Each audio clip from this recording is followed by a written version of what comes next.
பேராசைனா என்னன்னாக்கா, ஆசைனா வலிமையோடு இருப்பது ஆசை. அது மிகப்பெரிய வலிமையோடு, அளவு கடந்த வலிமையோடு இருக்கணும் அப்படிங்கிற நினைக்கிறாங்கள்ல மனுஷங்க, அதுதான் பேராசை. அதற்கேற்ற உணவுகள் தான் பேராசையை தூண்டக்கூடிய உணவு தான்.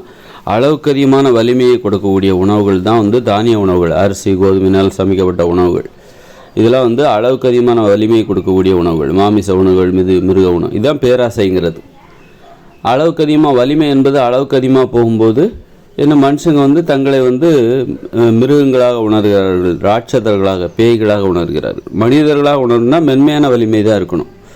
இப்போ ஒரு மான் ஒரு மான் இருக்குது, ஒரு ஆடு இருக்குது, அதுக்கு ஒரு உணவை சாப்பிட்டாக்கா அதுக்கு யானை பலம் கிடைக்குதுன்னா அந்த ஆடு என்ன நினச்சிக்கும், நம்ம ஆடுங்கிறதே மறந்து தான் ஒரு யானை அப்படின்னு நினச்சிக்கும்.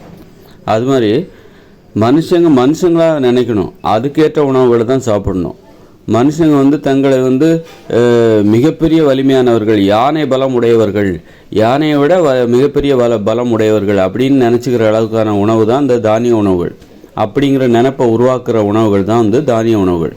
அரிசி, கோதுமை, கேழ்வரகு, திணை, கம்பு, சோளம், இது போன்ற உணவுகள் எல்லாம் மனுஷங்க தங்களை மனுஷங்களாக உணராமல் தாங்கள் ஒரு மிருகத்தை விட மிகப்பெரிய பலமுடையவர்கள், யானையை விட மிகப்பெரிய பலமுடையவர்கள் அப்படிங்கிற உணர்வை ஏற்படுத்தக்கூடிய உணவுகளாக இந்த தானிய உணவுகள் இருக்கிறது. தானிய உணவை சாப்பிட்டிங்கன்னா உங்கள் உடம்புல அளவுக்கு அதிகமாக பல மடங்கு வலிமை ஏற்படும். அப்போ இதுதான் பேராசை. மனித உயிர்களுக்குன்னு ஒரு வலிமை இருக்குது, அது மென்மையான வலிமை, எளிமையான வலிமை. அதுதான் மனித உயிர்களுக்கான வலிமை. அந்த வலிமைக்காக நீங்கள் ஆசைப்படணும். அதற்கு ஏற்ற உணவுகள் தான் காய்கறிகள், பழங்கள், கீரைகள், கிழங்குகள், பருப்புகள், பயிர் வகைகள், தயிர், மோர், பால். இதை சாப்பிட்டிங்கன்னா, தேன், இதெல்லாம் சாப்பிட்டிங்கன்னா நீங்கள் மனித உயிர்களுக்கு என்ன வலிமை வருமோ அது இருக்கும் உங்கள்கிட்ட. அதுக்கு தகுந்த ஒரு வாழ்க்கை வாழ்வீங்க. குடிசை கட்டிட்டு ஒரு காடுகளோடு இணைந்து ஒரு மகிழ்ச்சியான வாழ்க்கை வாழ்வீங்க. இப்போது தானியங்களை உணவாக சமைச்சு சாப்பிட்றதுனால மனுஷங்க தங்களை பற்றி தாங்கள் மிருகத்தை விட பலம் வாய்ந்தவர்கள், யானையை விட பலம் வாய்ந்தவர்கள் அப்படிங்கிற உணர்வு ஏற்படுகிறது. ஏன்னா தானியங்களை சமைச்சு சாப்பிட்டா உடம்புல பயங்கர வலிமை ஏற்படுது. அதனால் வலிமை ஏற்பட்டோன்னா அவர்கள் தங்களை எப்படி நினச்சிக்கிறாங்க. அதனால் என்ன பண்ணுறாங்க, இந்த மாதிரி காங்கிரீட் கட்டடங்களை வசிச்சுக்கிட்டு வாழ்கிறாங்க. போக்குவரத்து வாகனங்களில் பயணிக்கிறார்கள், கடலில் மிதக்கிறார்கள், கப்பலில் கடலுக்கடியில் குழாய் போட்டு எரிபொருளை ஒரு நாட்டிலிருந்து இன்னொரு நாட்டுக்கு கொண்டு போகிறாங்க.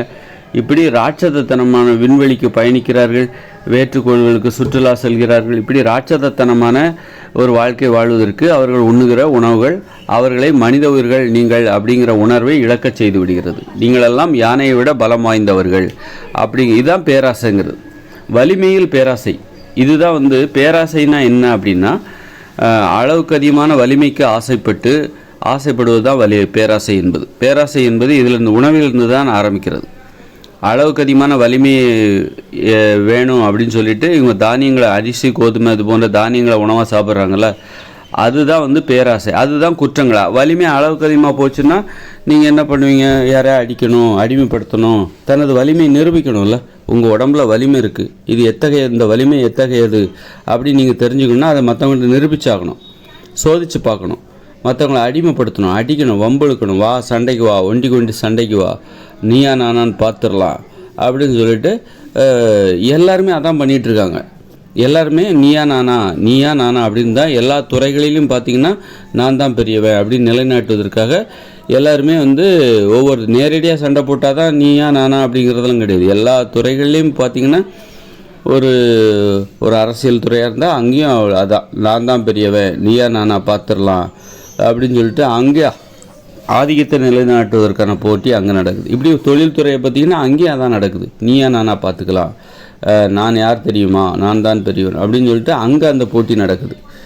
இது மாதிரி எந்த ஒரு துறையை எடுத்துக்கிட்டாலும் எல்லா தொழில்களுமே நீயா நானா பார்த்துக்கலாம், யார் பெரியவன் என்பதை நிரூபிப்பதற்கான போட்டி தான் எல்லா தொழிலையும் நடந்துகிட்ருக்கு. இதுக்கெல்லாமே காரணம் என்னென்னாக்கா, பேராசையை தருகிற உணவுகள், பேராசையை தூண்டுகிற உணவுகள், பேராற்றலை தருகிற உணவுகள், மிகப்பெரிய வலிமையை உடம்புக்கு தருகிற வலிமைகள். அதனால் இவங்க மனுஷங்க தாங்கள் அப்படிங்கிறதே மறந்துட்டு தாங்கள் மிருகத்தை விட பலம் வாய்ந்தவர்கள், யானையை விட பலம் வாய்ந்தவர்கள். மனித உயிர்கள் என்பவர்கள் சாதாரணமானவர்கள் அல்ல, அவர்கள் யானையை விட பலம் வாய்ந்தவர்கள் அப்படின்னு அவர்களை நம்ப வைக்கிறது. அதுதான் பேராசை. யானையை விட பலம் எனக்கு கிடைக்கணும், அதை விட பலம் எனக்கு வேணும், வலிமை எனக்கு வேணும், ஆற்றல் வேணும், அதை தருகிற உணவுகள் தான் பேராசையை தருகிற உணவுகள் தான். பேராசை உணவுகள் தான் தானிய உணவுகள், மீன் உணவுகள், மாமிச உணவுகள். அதில் உப்பு சேர்த்திங்கன்னா இன்னும் வலிமை அது.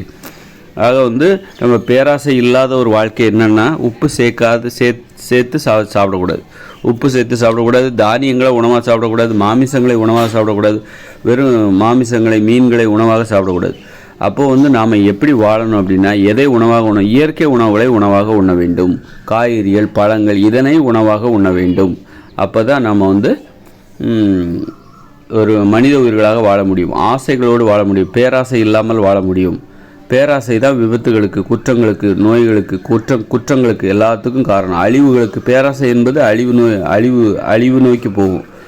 ஆசையை என்பது கட்டுப்பாட்டில் உள்ளது, பாதுகாப்பானது.